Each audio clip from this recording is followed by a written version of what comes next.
What is up, guys? It's your boy Rick Gakis, and today we have a brand new Xur Inventory review for the weekend of December 12th to the 15th. And so, let's get started. Alright, let's take a look at what he has. Firstly, for the exotics, we have gotten Paragon and Specialist. Well, remember guys, if you change this particular ghost mod, your armor ghost mod, I'm going to change from Paragon to Specialist. And now we're going to have Paragon and Specialist. One more time. Paragon, Specialist, Bulwark. I'll change it back to Paragon. Paragon, Specialist, Paragon. Okay, so there you go.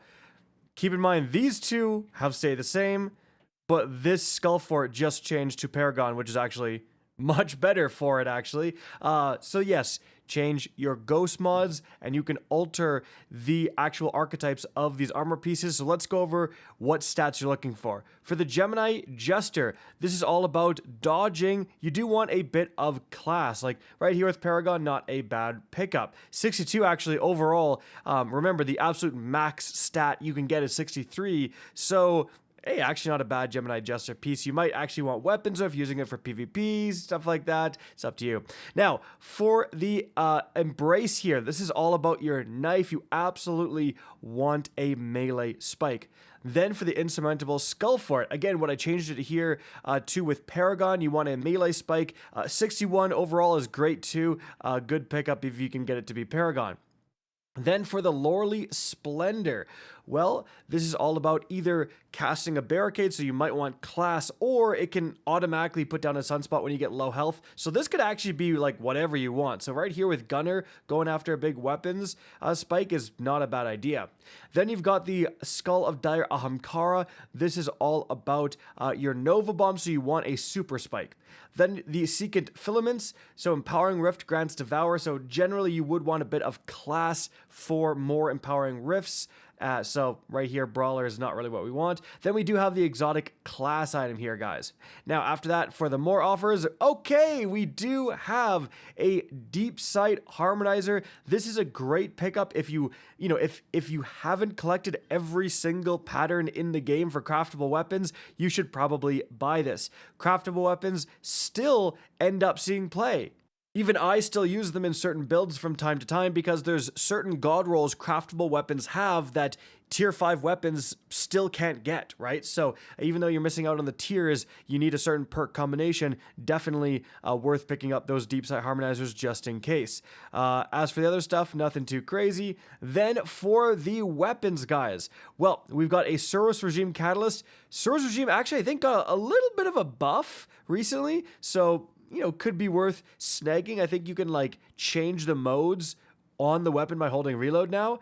Graviton Lance Catalyst, if for whatever reason you don't have this, you should get it because it adds, as you can see, 2 different perks. It actually adds Vorpal Weapon and I think Turnabout it is. But yeah, actually a big bump in power to the Graviton, which is right here, by the way. So if you're a brand new player, you can pick up the Graviton and the Graviton Lance all at once. Not a bad idea. Two-Tailed Fox, this is okay rocket launcher. Huckleberry actually got a lot better because Rampage got a big buff where it doesn't decay all 3 stacks at once. So if you don't have a Huckleberry, not a bad idea to pick it up now. Then we've got the Hawkmoon here with Rangefinder, which did get a buff, plus 10 range now. So that's actually not terrible. Polygonal rifling is not what I want to see, and polymer grip is not what I want to see. But again, the Rangefinder Hawkmoons are actually better now because Rangefinder itself got a buff. Now, as for the other weapons, Buzzard, this is an old Nightfall weapon, guys. Encore Swashbuckler, not really what I want. Then we have the Midnight Coup here with Enlightened Action, Desperate Measures, absolutely not. Then, all right, we have gotten an old competitive weapon. This is a comp weapon, guys. The Redrix's S-Stock. God tier weapon. Still sees play. Kill Clip and Demolitionist is actually not terrible.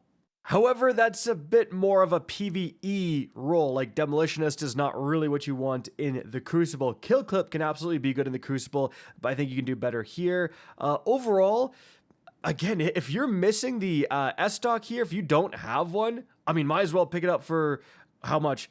17 strange coins? Like, why the heck not? Especially since you got 300 more vault spaces. I mean, yeah, definitely could be a decent performer in whatever content you want to do. Definitely a weapon that defined the meta at the time it came out. Moving on from, but again, you can definitely do better. This is not the god roll. But why not? All right, then you have the Deepsight here with Surplus plus Wellspring. No, thank you. You've got the Soul Survivor here with Outlaw Focus Fury. Not really what I want to see. You've got the Shadow Price with Volt Shot. I mean, the Shadow Price Volt Shot is actually pretty decent, but Surplus is not that amazing. Unfortunately, this is an old Nightfall weapon, so not that crazy. The Ill Omen, this is craftable, so you could buy this and then use the Deepsight Harmonizer on it to unlock the patterns. Assassin's Blade Duelist Trance is not very good. And then we have a Scintillation, another Nightfall weapon. Firing Line is amazing. This is an adaptive 3-round burst, but cornered is really not what you want. I mean, Firing Line plus Vice Stinger is quite a combo. And, but unfortunately, yeah, that just missing that one perk there. And then finally, guys, we have the Temptations Hook with Attrition Orbs Whirlwind Blade. This is actually not bad at all. So Attrition Orbs is actually nuts with the caster frame, because the caster frame heavy attack does a ton of instances of damage, plus Attrition Orbs is absolutely going to spit out orbs. This came out in what episode, Heresy, and yeah, like this actually could do some work. I'm gonna actually show you guys right now. All right, so with my Temptations Hook, I'm gonna heavy attack and see how it's oh, well, there's already an Orb of Power. There's another one, right? Like you actually spit out some Orbs of Power, quite a few, because of how much instances of damage you do. So definitely, you know, it's very niche. It's kind of just a cool roll to have, but hey, 17 strange coins, definitely consider it. Guys, that is going to be it for the video. Hope you enjoyed and found this informative. If you did, please remember to help me out by simply rating and especially sharing this video. If you guys want to see more Destiny 2 content similar to this, don't be afraid to slap that subscribe button.